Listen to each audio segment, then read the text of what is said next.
Hi, I'm Miss Quinn and I'm the Subject Leader for Art and Design at the University of Birmingham School.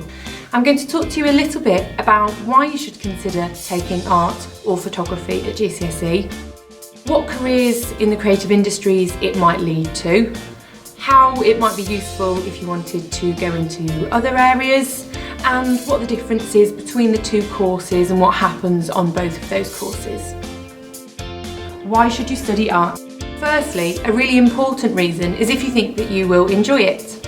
You are bound to be more motivated and happy if you like your lessons. You will probably achieve better grades in those subjects too. We live in a hugely visual society. Every single thing around us has been designed, from houses, adverts, wallpaper, cars, clothes, diagrams and films. Even computer games have a team of creatives working on them. If you consider how many visual images we consume from the internet alone every day, it is probably no surprise that being visually literate and able to interpret visual messages is hugely important in our society. Visual communication is global and transcends spoken language. Human beings begin communicating through drawings when we are babies, and pre-human art has been found which dates back to 38,000 BCE and even earlier, showing the importance art has in our experience of being human. Studying art or photography might open up a career pathway in the creative industries. The creative industries are one of the fastest growing parts of the UK economy. Students who have studied GCSE and A-level in previous years at the University of Birmingham School have gone on to do lots of exciting different things. Some of them are continuing their study in areas such as architecture, engineering, digital design, fine art. A course such as art and photography allows you to develop all of these areas, providing lots of scope for personal development, irrespective of whether you will continue into a career in the creative industries or not. When you go on to apply to sixth form, college or university, they rarely prescribe which GCSEs or A-levels should be studied. Instead, they ask you for the best grades possible. Studying art can be something different and make you stand out from other applicants. For example, if you want to go into medicine or dentistry, art can help with manual dexterity, noticing patterns, and it will give you an eye for detail, alongside shaping your problem solving and critical thinking skills. In this diagram, Bloom's taxonomy for higher order thinking, creativity has been placed right at the top of that higher order thinking ladder.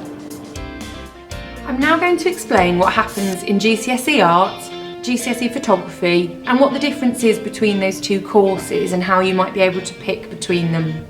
In GCSE Art, during the first 2 terms of Year 10, students make artwork in a range of media, like drawing, clay work, watercolour, acrylic painting, making gifs, collage, wire work, etching, lino printing, photography, to name a few. You will present all of your best work from this time in a large frame which explores the topic of human impact on the earth. At around Easter time, you will then begin to decide which of these areas you want to continue with. You will also pick a more specific topic, which artists you want to inspire you, what photographs you want to use in your own work, and you will try out ideas and improve your skills in this area until you create a final piece just before Christmas. This whole project will be worth 60% of your final GCSE grade. After Christmas, you will do a second, smaller project until a 10-hour batch of time just before Easter, and you would do this over 2 days. This is the art equivalent of an exam, and all of the work since Christmas will go towards the final 40% of your grade.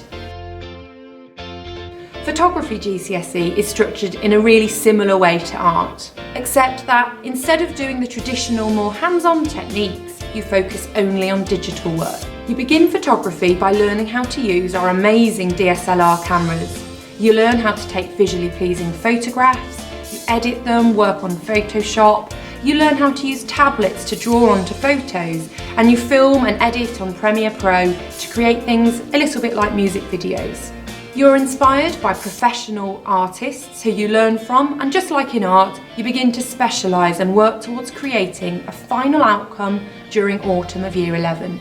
Again, like in art, you make a second, much smaller and quicker project just after Christmas. You decide on a set task, theme or topic that interests you, and you make a project all about it. And you do that until a 10-hour batch of time just before Easter. Again, this is the photography equivalent of an exam, and all of the work since Christmas will go towards the final 40% of your grade. If you're interested in taking one of these courses, but you're not sure which to choose, my best advice would be to take photography if you're sure that you want to work with only digital media and computers.